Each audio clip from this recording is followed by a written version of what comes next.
He is one of the top 1% of realtors worldwide, voted top 30th in America by the Wall Street Journal.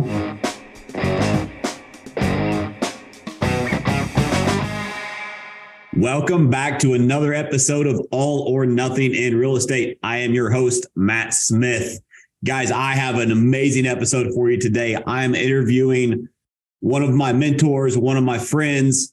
Actually, the very first training course I ever took was from this guy. Today, we have a very special guest, Joshua Smith. Josh, what's up, man? Hey, man, I'm excited to be here, dude. This is going to be a lot of fun, brother. Yeah, I'm excited. So those of you that don't know who Joshua Smith is, he is one of the top 1% of realtors worldwide, voted top 30th in America by the Wall Street Journal. He hosts the real estate podcast, GSD Mode, and is co-owner of his real estate software company called Perfect Storm, along with many other companies like healthcare, supplements, health and fitness, and so many more. But most importantly, he's a caring husband and proud father to 3 wonderful children. Josh, dude, thank you so much for being here. Yeah, no, like I said, man, I'm honored, dude. This is going to be a lot of fun, brother. Yeah, for sure. So let's dive in. Let's just start with tell the people a little bit who you are, where you come from, how did you get up in real estate, what is GSD Mode, a little bit of your story. Yeah. So, I've been in this industry since 2005. When I was 23 years old, I was just, I grew up in the health club industry. My father owned and operated gyms for 30 years. It's what I thought I wanted to do with my whole life. And then my dad actually sold. He had an opportunity to sell his gyms right when I graduated high school. And so he, went into semi-retirement mode, if you will. And but I stayed in the gym industry and kept going down that path. But when I was 23 years old, I just hit that realization of like, dude, for me to be able to go out there and provide the opportunities I want to provide for my future family and to hit the financial goals that I had, I was like, dude, I got to get into ownership, bro. Like, management, especially in that industry. There just wasn't a lot of money. And when I say a lot of money, I mean, you could be making, some, low level 6 figures, but that was about it. So, but then I'm looking at this, I'm 23 years old, college dropout, I have really nothing to my name because at that time in my life, I was spending money as fast as I was making it. And it was going to cost about $800,000 for me to open up the facility I wanted to open up. And I couldn't get couldn't get a loan, couldn't get an investor, which I don't blame them. I wouldn't have invested in me or given me a loan at that point either. So I was like, dude, I need to go out there and raise some capital. So this is 2005. I'm in Phoenix, Arizona, and Phoenix, Arizona is one of these boom bust markets, So at that time, man, the market was on fire. 2005, that those of you that weren't in the market at that time is very similar to 2020, 2021. So from an outsider looking in, I was like, dude, everybody I know in real estate is just murdering it. At least that was my perception, right? So I'm like, hey, man, I love people. I love sales. And I'm a workhorse. I love to work my ass off. So I'm like, I'll just jump into real estate, go out there, raise the capital that I need to open up my health club. Thought it might be a 3-4 year thing. But I always say that, man, once I jumped into real estate quickly became my obsession and health and fitness became my passion. Now I still have some, businesses in the health and fitness space, but never jump back into the health club space. But yeah, then jumped in, man, hit the ground running, dude. Did 48 deals my first year, not quite as many as you did your first year, but 2005, man, and not to make an excuse as to why I didn't do more, but it was a different world, man. Like there was no DocuSign, there was no smartphones, it took a little bit longer to get deals done, but what that taught me though very quickly was about capacities. And luckily, I had a lot of experience in the health club industry building sales teams. So I would go out and start new facilities from scratch. As the health club is being even under construction, I'd start off in the trailer, pre-selling memberships. You get to a certain membership count, then you bring on your first admin, and then you get to another certain membership count, and then you bring on another salesperson, and then eventually replace yourself, or you're then I'd become the sales manager. And I did that for multiple different locations. So I had experience as a W-2 employee building sales teams for other people, because in 2005, man, it was like teams weren't really a common thing in this industry. And also I know I'm kind of dating and aging myself, but there was no YouTube, there was no podcast, the information just wasn't as readily available. So I had to just go based off my experience. But I'm like, dude, I wanted to double my business the next year. But I'm like, man, I'm at a capacity. I mean, at that time, I was working from my office every day at 5 a.m., usually there till 8, 9 p.m. every single day, working 7 days a week. I'm like, dude, there's no way I can double my business unless I get some help. So I hired my first assistant. That brought me from 48 deals to 103 deals into year number 2. That brought me to another capacity, where it got to the point where I was 3 weeks booked out from being able to meet with clients. I was losing clients. So that's when I started building out the sales team. That then scaled us up to, just over 300 units my 3rd year. So I've been operating a team since 2006, and now through that journey, I've sold over 7,000 homes, and here we are today. Dude, that's awesome. Yeah, it's crazy how similar a lot of successful people in this business start, right? They get the work and put in the work that is necessary, find success, and then keep growing from there. So I think you said a couple of words that caught my attention: capacity. What is, for those that are listening that don't understand what you mean by that? Can you break that down? What do you mean when you hit capacity? So I look at it, I think about it as a glass ceiling. Like, it's like, no, eventually you're going to hit this glass ceiling. Meaning there's only so many hours and time in a day. There's only so much mental energy, physical energy that we can exhaust. So eventually you're going to hit a capacity, which means your max workload, right? Like the maximum amount of volume that you can go out there and do. And it's different for everybody. Man, I meet individual agents that their capacity is 60. I've seen some that their capacity is higher than that. For me, it was 48, right? And look, at that time, I was good at sales. I've always been good at sales, and like I said, I love people. I love working hard, but I didn't really get in the concept of systems and processes and the power of those until the market crashed and I got heavy into REO, because at that point now we're handling, 300 plus listings for the banks. Like, you had to become really systems driven to be able to handle that volume, so I was just trying to solve my own capacity issues, with just hard work. Right. So yeah, I mean, it just means that like your volume workload and you need some help, and you got to start delegating out these tasks. And, I found that there's 2 ways and really only 2 ways to increase your capacity. Number one is through systems, right? So, putting in the right systems. And when I say systems, I mean systems and processes, right? So processes are the step-by-step actions that we take to get the result that we want. Systems are where those processes live to ensure that those things are done the same way each and every single time, and we get that result, things aren't missed, and so forth. So, having the right systems in place. And then from there, it's people, then we got to eventually start plugging people in, so then they can start, conducting those processes that live in the systems that we provide for them to continue to scale. Yeah, 100%. So a lot of people, when they hit that capacity, they get stuck, right? Whether you're a single agent that gets stuck at your capacity of what you can do, whether you're a team leader that is, hey, I'm stuck at capacity, I'm still selling, top producer on my team, and I'm running a team. How do I get out of production? Or you get stuck at, say you're a 20 agent team and you want to get to 40. Like, we all reach those glass ceilings. They exist at so many different barriers in this business, no matter where you are. I think that a lot of people, what I have learned through the years is success. When you hit your capacity, success isn't always about addition.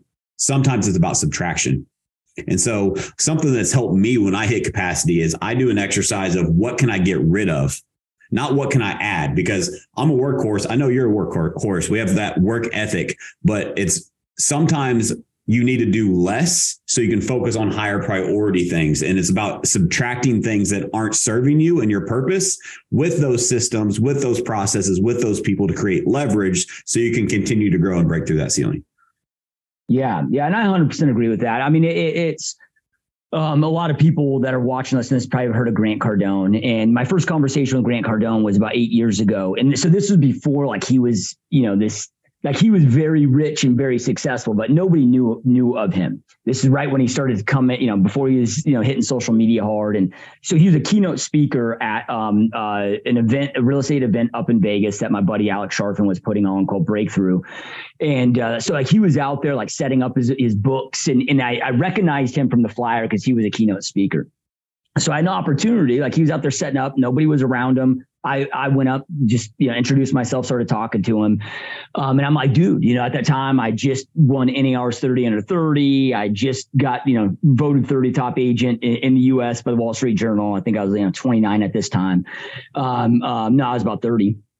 So maybe it was 10 years ago, because I'm 40 now. So, but anyway, he's asking me a lot about my goals, what I want. I'm like, yeah. So I'm telling him, but I'm like, man, I'm just missing something. Like, there's just something I'm not doing, something I'm missing that's not getting me to that next level. And he goes, everybody thinks that.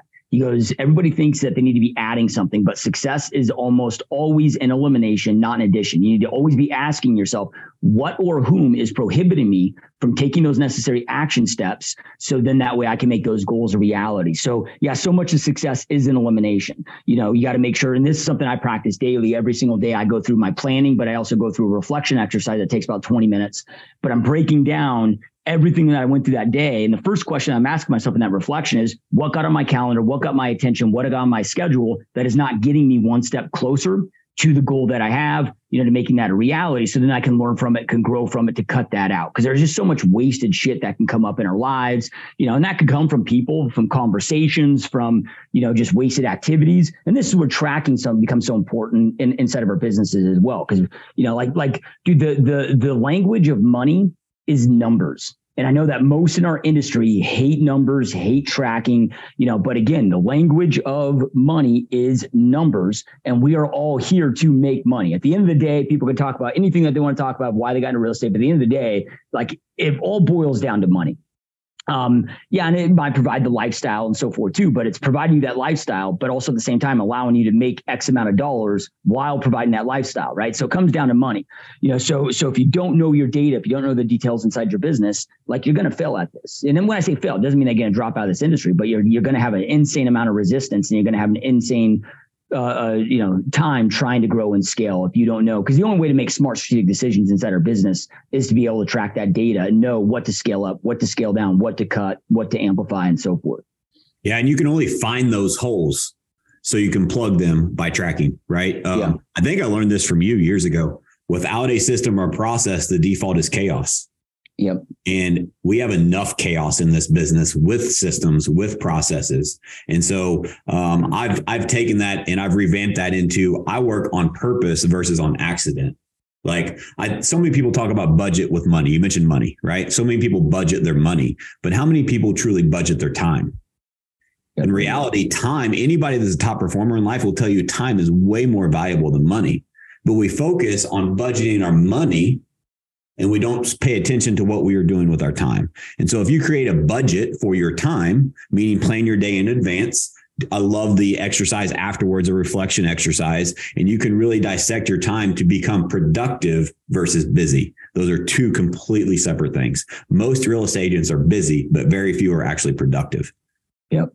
100%. Yeah. I mean, dude, it's when it comes down to time, and again, this goes with my reflection, portion. So I spend 20 minutes is the last thing that I do with my business day. And when I say business day, meaning I end my business day, and then I might have some family time after that. But the last thing that I do each and every day is, first I reflect on, okay, what did I do over the last 24 hours? How productive was I? Because I'm not trying to get through the day, I'm trying to get from it. So what were the learning moments? What were the growth lessons? I have some, deep reflection questions in there, like, hey, if my wife and kids were a fly on the wall and shadowed me all day long, would they be proud of my performance or disappointed? If I were to replace myself with the CEO and the CEO did exactly what I did today, would I be pleased or disappointed with their performance? Like, meaning, would I fire my own ass, right?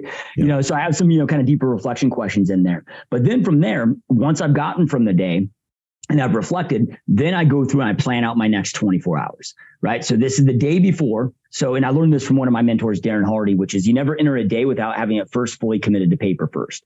So I know then from the second I wake up till the second I go to bed, everything that must happen in the next 24-hour period of my life for that day to be a win. And I'm never focused on the next week or the next month. Doesn't mean that I don't set yearly goals, and, I have, but man, I'm just hyper focused on all I got to do is, when I say 24 hours, okay, maybe I'm sleeping 7 or 8 hours. So then it's like, okay, I got this, 16 or 17 hours to execute on. I'm just hyper focused on maximizing those 16 hours, that 16 hours, and getting as much as I can out of it. And I actually have a 24-hour calendar I printed out, and it's broken down by 15-minute increments. So then it's not just, when I talk about everything being on my calendar, it's not just appointments and so forth. It's every single task I need to do that day broken down into 15-minute increments. That way, then it's all committed to a calendar. I can stay on task, but then it also allows it very easily for that reflection element. Okay, what was productive? What wasn't productive? And then the things that you are productive on and that don't get eliminated, The elimination is the easy part, right? Then from there, when I'm doing that reflection, I'm looking at, okay, everything that each individual activity that I got involved in, okay, is there anything that I can do to make this more effective and efficient? And I think of in pennies and in seconds, because so many people are like, oh, dude, it just takes a couple minutes. Well, if every little thing just takes a couple minutes, you calculate that up, dude, over time, I've done these exercises where that's years out of your life compounded over time. So just like simple shit, like as an example, I went through and I had this, because I got multiple offices for all my different businesses, and all those different multiple office buildings have multiple, offices inside there. So I had this, just huge fucking keychain with all these different keys. And I was like, one day I'm sitting there, I'm like, man, how much time am I spending just finding which key goes into each door? So I called my locksmith immediately, because I'm like, dude, this is taking, seconds that add to minutes that add to hours. So I called my locksmith. I want every key in my life. The only ones I couldn't do were my car and my mailbox. But I'm like, I want everything rekeyed to a master key that I can have. So I only have one key to access everything in my life, right? Outside of my mailbox, I guess it's illegal, and we couldn't do it for the car because of the complication. But, just little things like that. And people don't, people are just focused on the big shit, man. Like they're looking at big, but it's the little things, dude. It's the little things that matter, man. I heard a saying one time, speaker asked everybody in the audience, he's like, has anybody in here been bitten by an elephant? Nobody raised their hand. And then he goes, has anybody in here been bitten by a mosquito? Everybody raised their hands. And he's like, see, it's the little things in life that bite you. So it's paying attention to those little things, dude, the little details, all of that stuff rolls up, adds up, and makes a big difference. One of the issues that a lot of people have is when you look at success, and I just use Jim Rohn's definition, is success is just, small, tiny decisions and choices that we make each day, all throughout the day, each and every day, that compound over time, that turn into a success. And failure is just the opposite, small errors in judgment all throughout the day, each and every day, that compound over time. But the difficult part is those tiny, small decisions made all throughout those moments, day by day, seem so insignificant in the moment. However, over time, as they compound, they become the only thing of significance that matters. It's like when you go out to lunch, man, did you eat the double bacon cheeseburger and then have the soda, or did you eat the kale chicken salad and have the water? It's going to make a difference. That habit compounded over time, over the next 20 years of your life, that's what makes or breaks you. Yeah, dude. And so many people were probably listening to that key example that you said and being like, well, this guy's crazy, right? Like that's too extreme. I would never do that. And I would just challenge you, if you're listening and you have that limited mindset, to go back and listen to that part again, because it's those little things over time that make all the difference in the world. We can all do the big shit, right?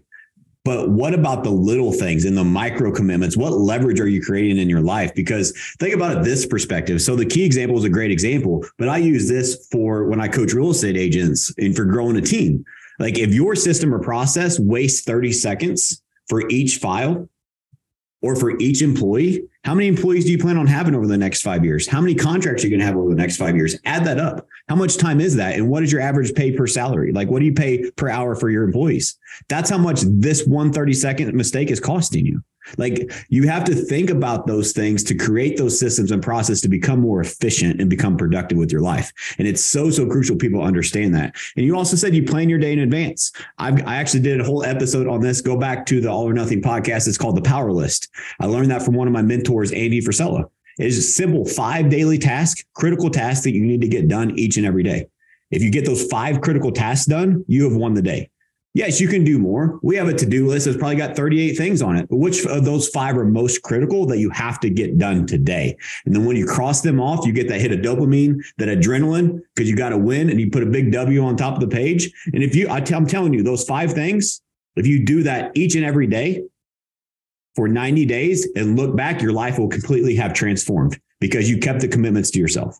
It's the little things that matter.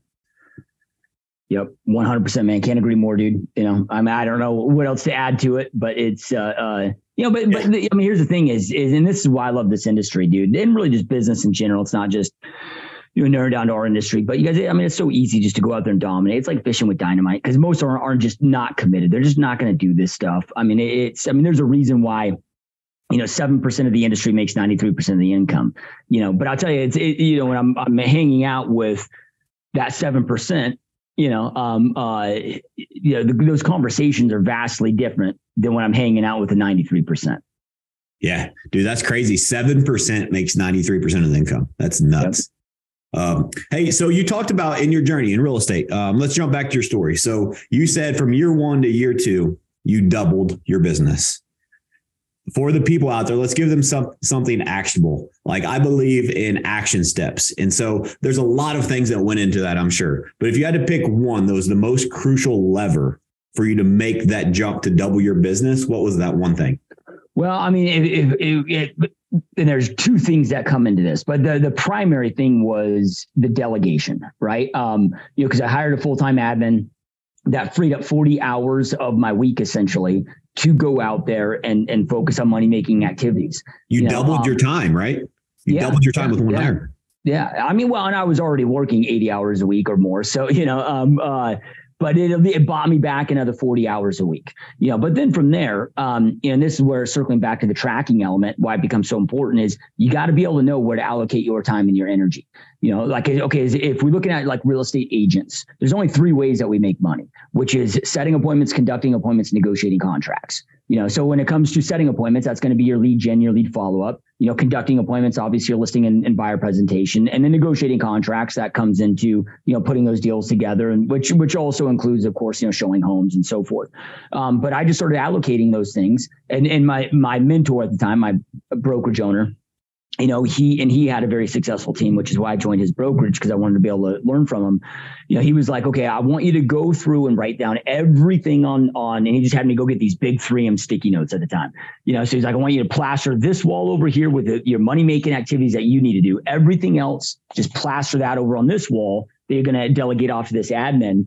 So then we could, clearly define roles and figure out how to allocate, each other's times, and look, at that time, I didn't have enough production to keep, like, each one of my transaction coordinators on my team right now, is an example. Their capacity is about 30 closings per month. I didn't have that amount of volume to keep them busy, which is those activities, so with this, my first admin, it was anything and everything that I was involved with that was not those 3 money-making activities. And this is something I've always done, because you go through these different phases, but I'm always asking my own self of what are the 3 most important uses of my time at this stage that I'm in with my business, right? Because at the end of the day, the goal of all the people that you bring around you, all your staff, agents, and so forth, is to allow you to be focused on those 3 things. So like right now, today, for me, it's marketing, it's content creation, and overall strategy, right? So those are the only 3 things I focus my time. Everybody else I hired, all my organizations, they have their roles, they have their responsibilities, but all of those exist. The primary objective for all of those people is to allow me to focus on those 3 things. So I'm not getting pulled away from those 3 things, which are the highest and best use of my time. Dude, that's gold. I'm taking notes myself. I need to do that exercise. That's amazing, man. And you mentioned too, planning your day in advance, right? Like everything goes on your calendar.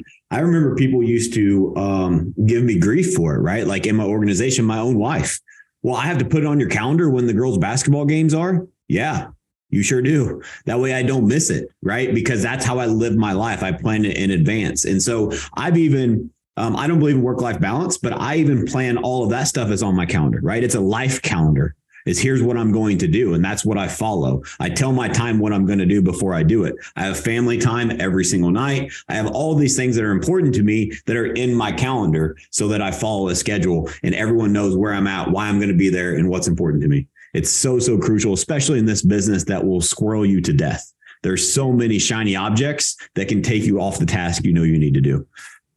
Yep. Yeah. 100%, man. Live and die by your calendar, dude. It's there's one habit for anybody to gain, and I'm the same way like you, dude. It's like time I wake up is on there, workouts, meals, like every little thing is on there. Yeah. And it makes people call it obsessive or overdoing it. But, I mean, people like you, if you look at your growth and success path, that's one of the main reasons for it. Right. And so if that's what it takes to be successful, then I'm all in, when people say obsessed, it's like, that's kind of become this negative term in society, but show me one person that's ever created success in any field, whether it be athletics, whether it be music, whether it be business, that wasn't obsessed. Like you need to be obsessed. Yeah. So if that sounds obsessive, if anything sounds obsessive, that's what you need to be doing. Like you need to be obsessed, right? Like if you're not obsessed, I don't know how you create success. Dude, that's so true. I tell people all the time, it's like, I've got such an addictive personality. It's a good thing I never like tried drugs, right? Because who knows where I'd be, but I'm addicted to whatever I'm in, I'm all in. That's where this brand came from. It's all or nothing. If I'm doing it, I'm jumping in with both feet. Right. And so I love your spin on obsession though. Like you should be obsessed. When somebody says, oh, that's too obsessive, take that as a compliment, because that's how you do create that success, dude. That's gold. So let's fast forward in your journey, man. What does your team look like today? Yeah, so team today is we've got 2 full-time transaction coordinators, full-time listing coordinator. We've got my office manager. She really runs the team, and then we have about 50 full-time agents on the team today. I stepped out of production about 8 years ago. So, and when I say, so I stepped out of production about 8 years ago, and then about 6 years ago, I stepped out of operations. So my real estate team, which I'm still involved with, a few hours a week, but it's minimum of my time. And that was always my goal, man. I think this becomes really important.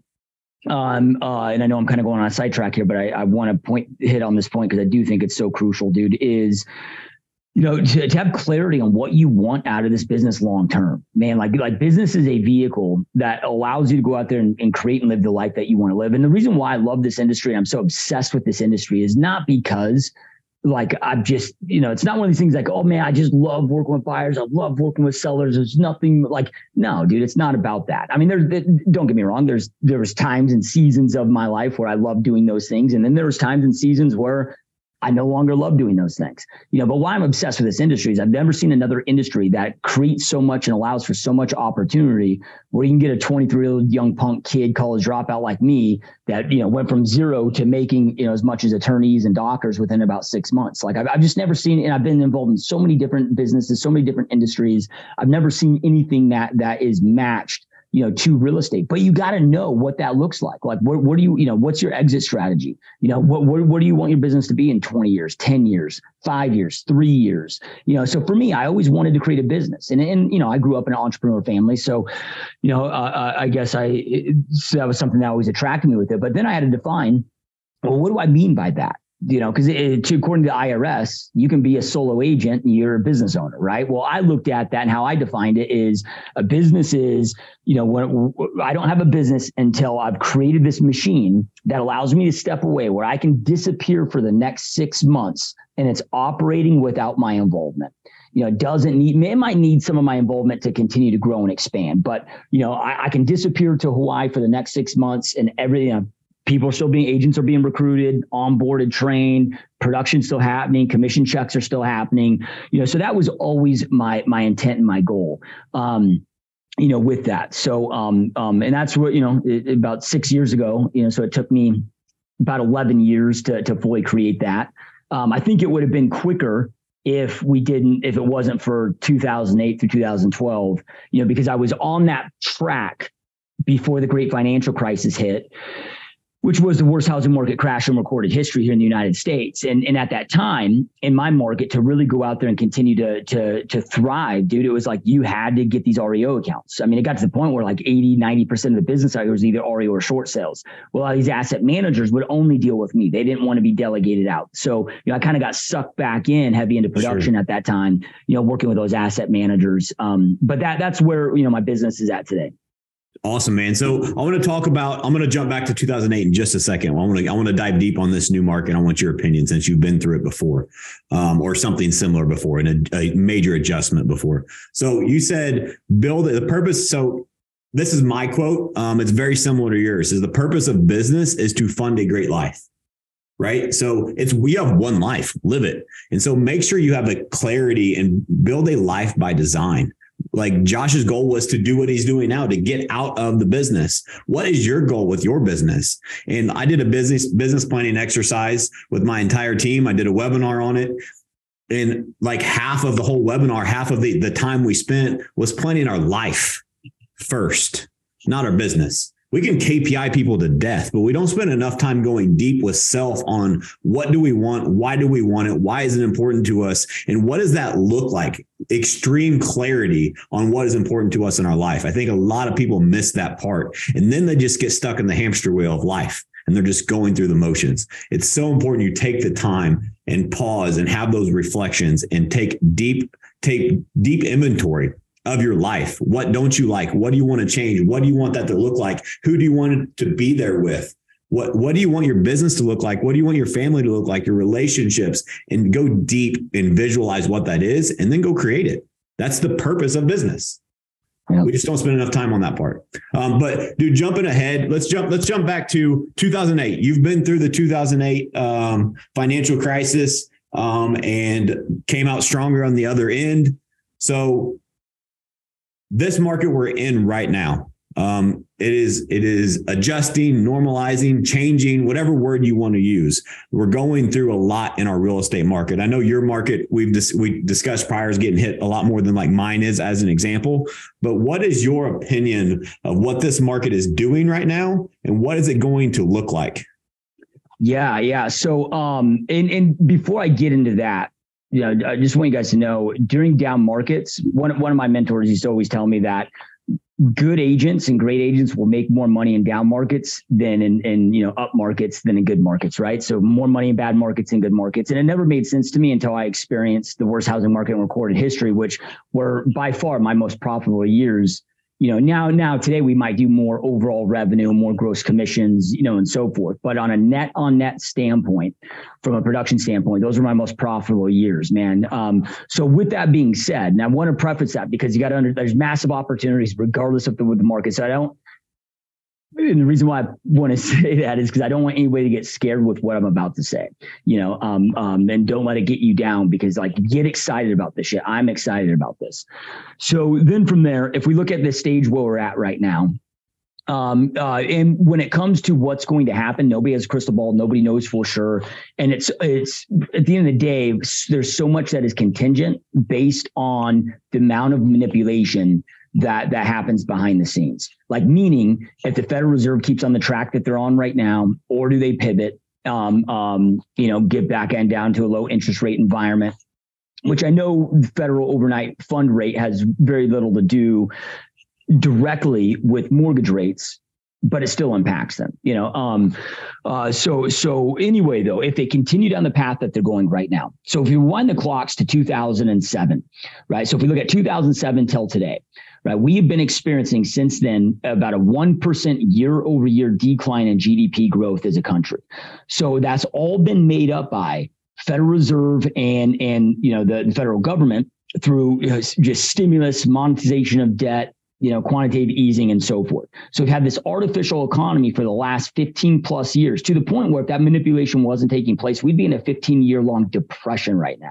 And that's where I believe that we are heading right now. I believe that we are going to go into a deep, deep, dark global recession, if not a global depression.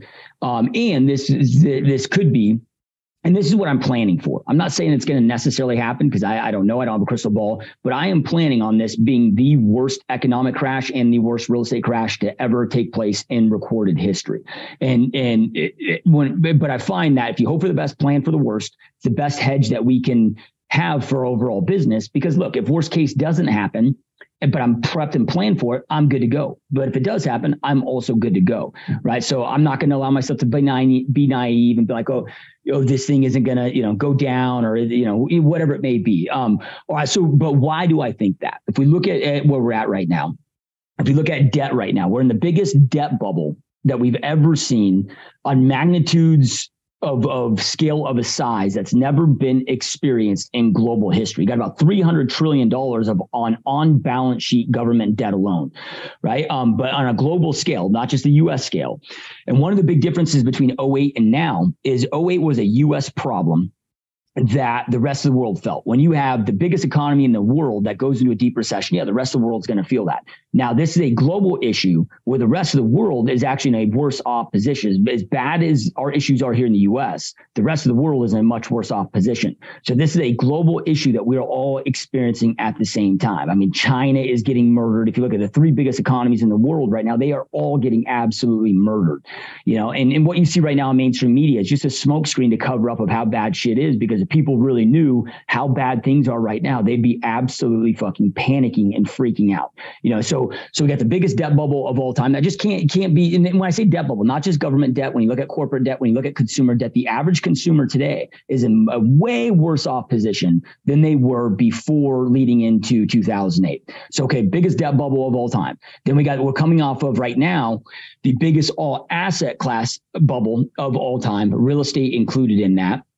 Then we stack on top of that this inflation issue, and this inflation issue is not going away.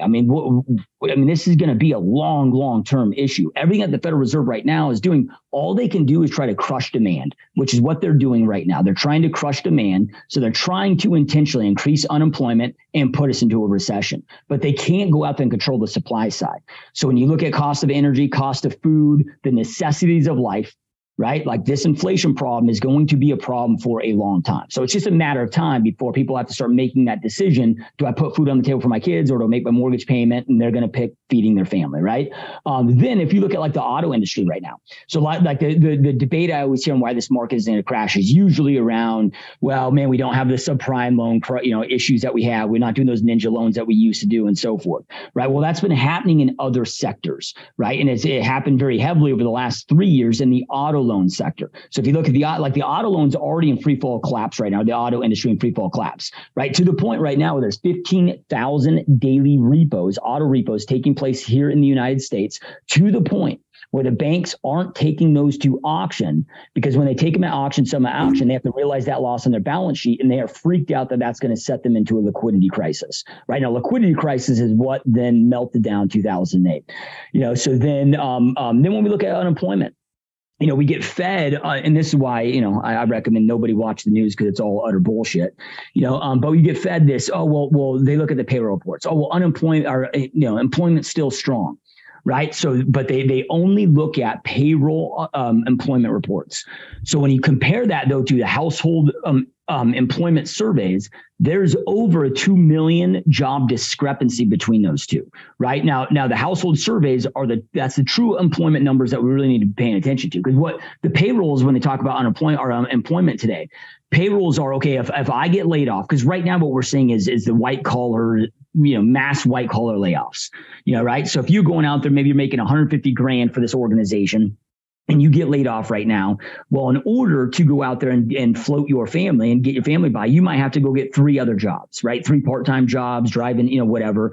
Well, that now counts as 3. It went from 1 payroll now to 3. So it's an illusion. It's so like, and then we look at this. Look at Amazon, right? So Amazon is the first company in history to lose over $1 trillion in valuation. And they've lost over $1 trillion in valuation just this year alone. Now, if you would have asked me 3 years ago, what company is recession proof, I would have said Amazon. I'm like, okay, like things are hella cheap. People don't have to drive to the store. They're saving gas, whatever. Dude, they've already had $1 trillion hit, $1 trillion loss already. Like Amazon alone is going to have to lay off over 1 million people alone.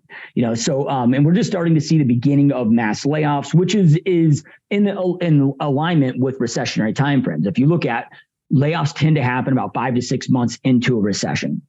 Unemployment going up, and then we also, in addition to that, have the highest or the lowest, I should say, job participation rate that we've ever seen in this country right now. Just meaning people just aren't wanting to work, don't want to work for whatever reason, whatever that may be. It's only like 59% of Americans that are, of working age actually have jobs, right? So when you calculate that, one of the sites I go to is I'll have to think of Shadow Stats. So what Shadow Stats does is they go calculate CPI and unemployment based on how they historically were calculated. So during the Clinton administration, they went and changed the models on how they calculate inflation and how they calculate unemployment.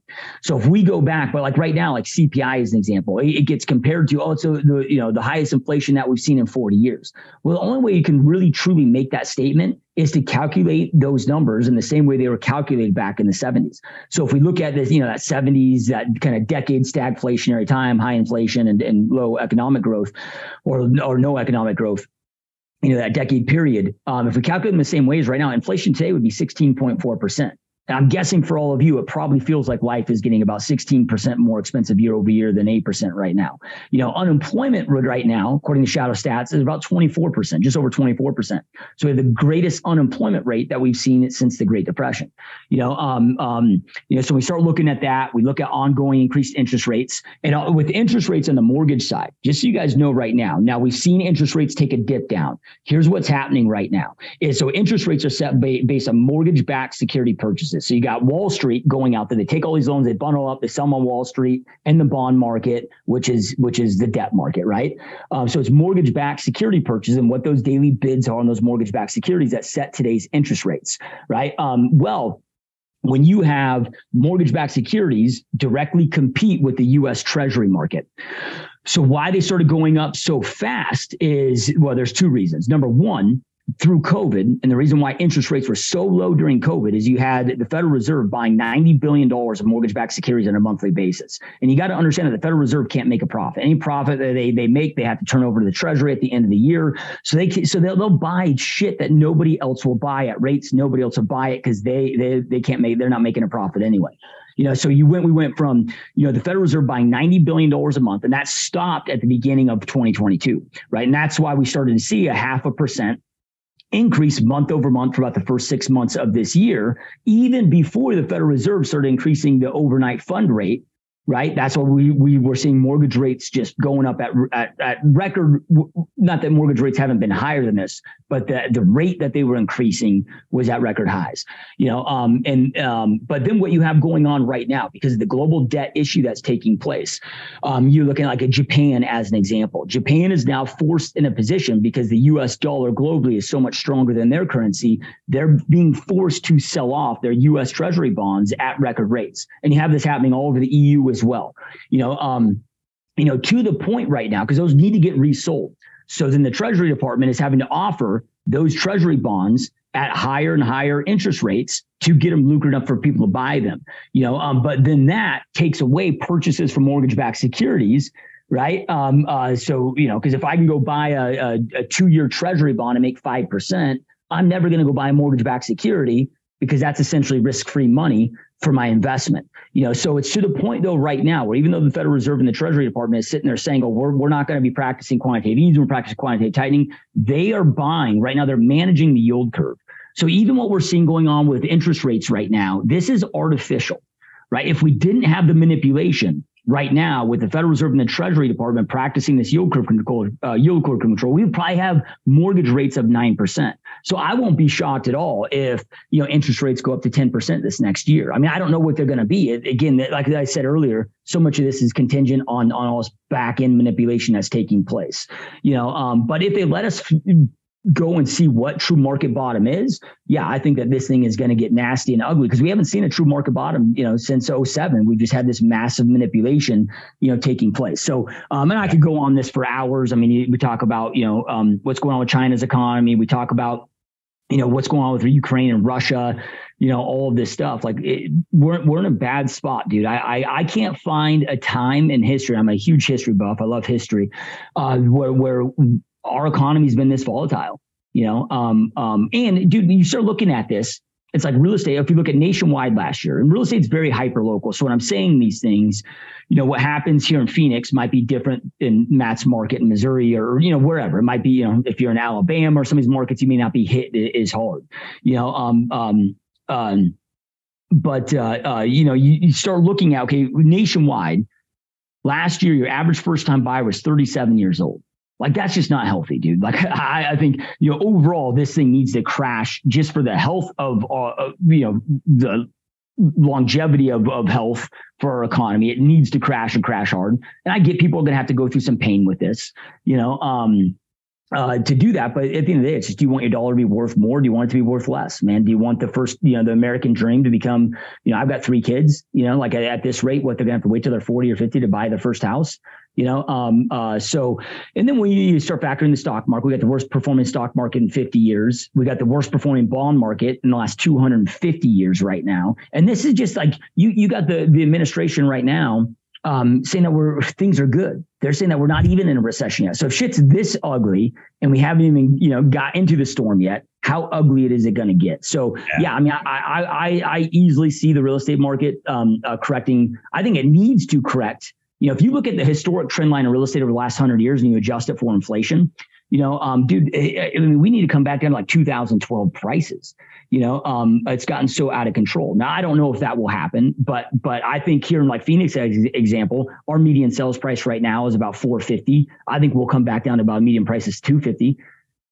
Yeah. And so a lot of people, you said a correction, right? A lot of people mistake that word.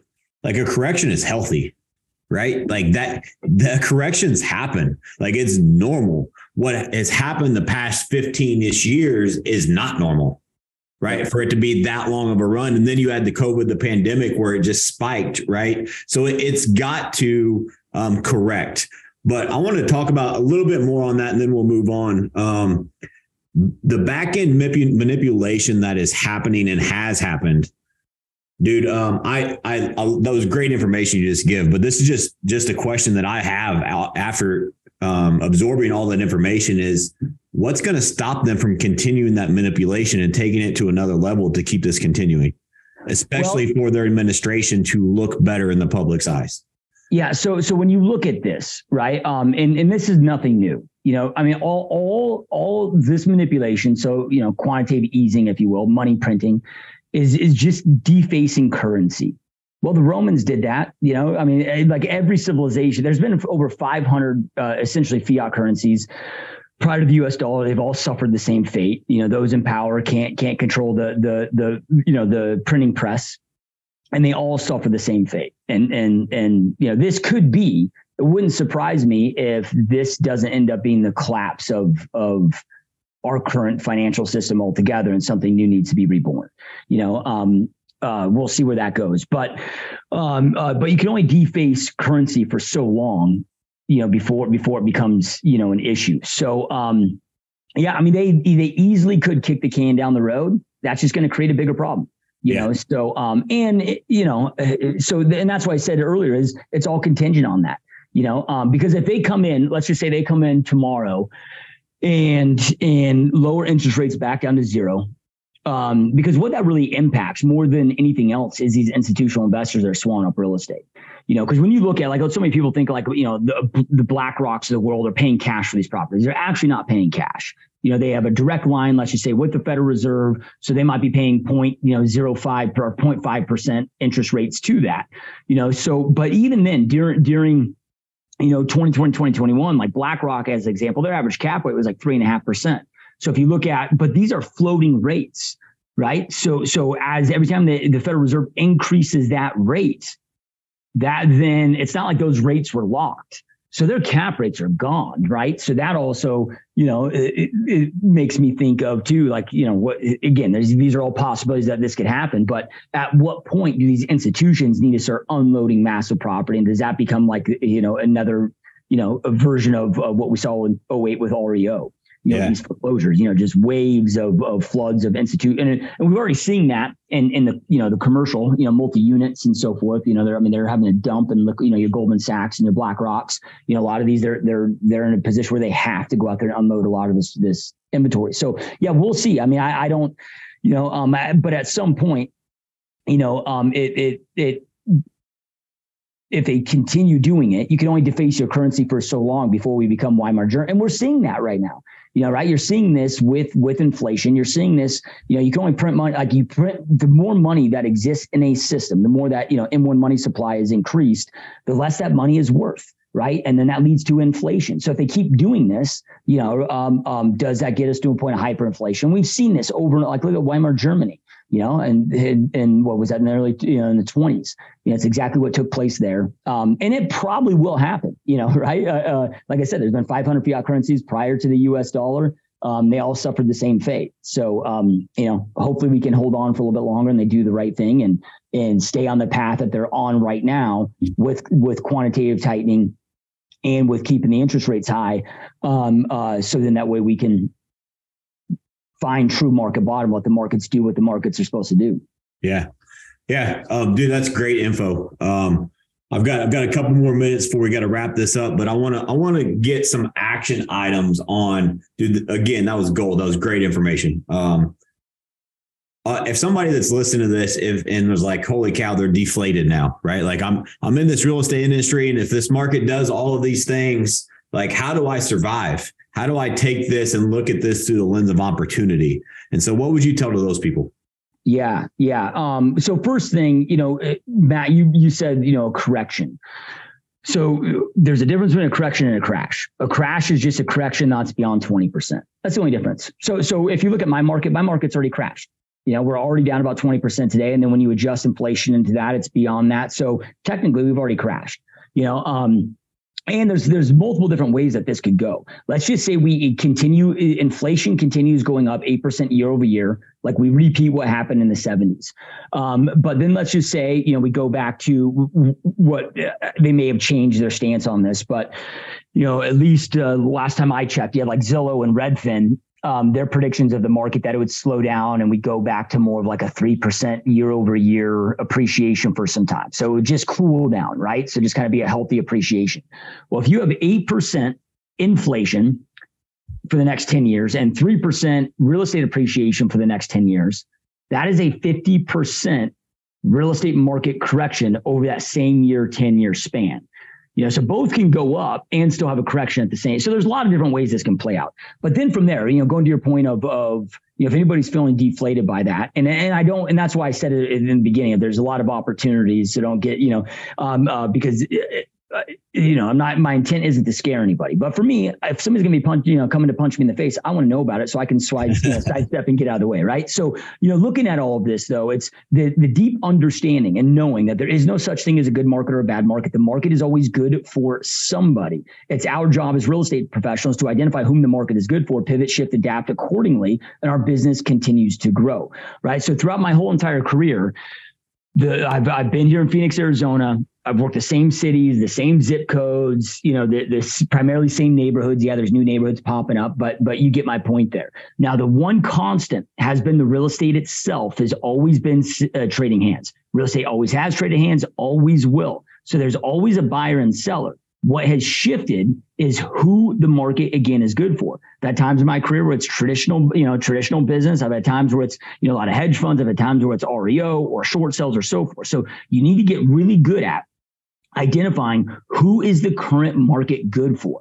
So once you identify who it's good for, so just break it down. Okay, who's buying, who's selling, why are they buying, why are they selling, where are they coming from, where are they going, what product are they buying or selling, what geographic locations within my market are they buying and selling, right? That identifies. So that then becomes your ideal client for that market, right? So then from there, and this is just my 5-step lead generation strategy framework. So identify, okay, who that market's good for, that becomes my ideal client. Then from there, I break down what their demographics are. So the demographics are just the stats. Okay, they're 28 to 45-year-old married couples, 2 kids at home that are high school age or younger, making $100,000 to $300,000 a year. The demographics, just the stats, right? That gives you who now who you're targeting, right? So then from there, we figure out what's known as psychographics in the marketing world. So the psychographics are just think of pain and pleasure. Right, like everybody in real estate, we'll speak to real estate specifically here. They have a pain. They're experiencing a current pain with their current living situation for whatever that may be. They have a pleasure that they want to get to, right? So they want to go from point A to point B, right? So, but there's something that's blocking them. Because the great thing about real estate is we don't have to sell real estate. People are already sold on real estate. Like they already want a home. They already need to sell. Like they're already sold on it. What we sell, what we do is we need to articulate that we're the best guide to get them from where they're at to where they want to go, right? So then the more that we understand, what that pain and that pleasure is. And then on top of that, what is blocking them from taking action? Like, what is that thing, and this is why I love getting objections. I know so many people hate objections, but man, I love getting them because that's them disclosing to me what that block is. Right. Then I go to the drawing board. I figure what that is. So like right now for us, like we're targeting buyers right now, like my team, we are only targeting buyers. Not that we're not listing properties, right now, but any listings that we get are, past clients' favorite. Like as far as marketing dollars and intentionality, it's going after buyer clients because buyers are in control in our market. Well, then from there, it's like, yeah, the 3 times the amount of inventory, so they don't have to settle for a home right now. That same house is $100,000 less today than it was if they bought it a year ago. They're not competing. So it's the best time that we've seen to buy in the last 3+ years. years. However, because interest rates are up, that's the block. Even though that same house is $100,000 less today, with interest rates, the mortgage payment is $500 more. So we had to go figure out how to overcome that problem, right? So then we started, working with our lender partners, seeing what we could get from a concession standpoint. Okay, well, if you have a 20% down conventional buyer, they can get to 9% seller concessions. Okay, well, what type of a seller right now is desperate enough, motivated enough to offer 9% seller concessions? So for us, that was new builds. We got new builds and iBuyers, right? Now we have some, regular sellers as well, but that's a little bit more difficult because it's seller by seller. But we're like, okay, iBuyers make up 11% of our listing inventory right now, but only 3% of our sales in our market. New builds have like 12 months worth of inventory in our market. So like, if anybody's want to play ball and that is desperate and motivated to go out there and sell right now and offer our clients not only a house that's priced well for today's market, but in addition to offer 9% seller concessions, right? That way we can use 2 or 3% of those for closing costs. That gives us 5 to 6% for that rate buy down, right? And then now we've solved that interest rate issue. So number 2 is the psychographic. So get to know that block, get to know that pain point. Right. Number 3 is you then need to identify where they congregate. So where are they hanging out? Where are they at? Where are they at offline? Where are they at online? Right. So, Perry Marshall is one of his books. And I always share this because even though it's an extreme example, because it articulates the point well, he's like, look, if I'm selling Bibles, I'm probably not going to go to strip clubs to sell those Bibles because, the buyer of that, my ideal client's probably not hanging out at a strip club. Like, you got to make sure that your message is showing up where your ideal clients are at. So we look at identify where they congregate. And then the last element, the 5th point, is your strengths. How do you want to do business? Right. So like for me, I hate cold calls. I don't like cold calls. I don't like door knocking. I like inbound marketing. I like people coming to me. That is my strength. It's how I enjoy doing business, how I want to do my business. Right. So then we start breaking this down and putting this together. The ideal the demographic is who we're targeting. The psychographics, those pain points, those obstacles we were talking about, that shows us what our message is going to be. Then as far as where they congregate, that's where our message shows up. And then based on our strengths, that's how our message is then delivered. So now I know who I'm targeting, what my message is going to be, where my message is showing up, and how that message is being delivered. We put those together, then boom, right? That becomes my lead generation strategy. But you got like, you just got to understand your market and where that is. 2020, 2021 is very different. Our ideal client at that point was upsizers, but we had to solve the problem because nobody would accept the contingency. So we had to get investors to come in and buy the house for them, right? So they could go out there and get that, but it worked flawlessly and allowed us to continue to grow in any single market. And you're going to have times where, again, it might be hedge funds, it might be REO, it might be short sales, it might be whatever it is. You follow that framework and it allows you then to make sure that you are targeting the right people. Yeah, and you got to be able to adjust and pivot quickly, right? So, dude, that's a great framework. Hey, I got to wrap it up here. I've got another call to get to, but dude, I appreciate you coming on here. I appreciate you pouring the value. Guys, you guys need to follow Josh. Josh, where do you want them to send them to follow you to get some more of this great information? Yeah, if you go to gsdmode.com, that's my website. You can check out my podcast. Links to all my podcasts on there. I've got a bunch of free resources, free training on there as well. YouTube, Joshua Smith GSD. All my social handles are Joshua Smith GSD. So I'm not on Instagram a whole lot, but Instagram, Facebook, all of those. But yeah, gsdmode.com is kind of the best central place. Awesome, guys. Like I told you, this man right here is responsible for a lot of my success journey. The very first training that I ever took, I still use some of the resources and lessons I learned from him years ago. As you can tell, he's very knowledgeable in this industry, a great guy that's always giving back. So go check out gsdmode.com. Hit up Joshua. He's here to help and give back. And man, thank you so much for being here and sharing your knowledge. Appreciate you. Yeah, it was a lot of fun, my friend. Thanks. Thanks, guys, for listening. We'll catch you next time.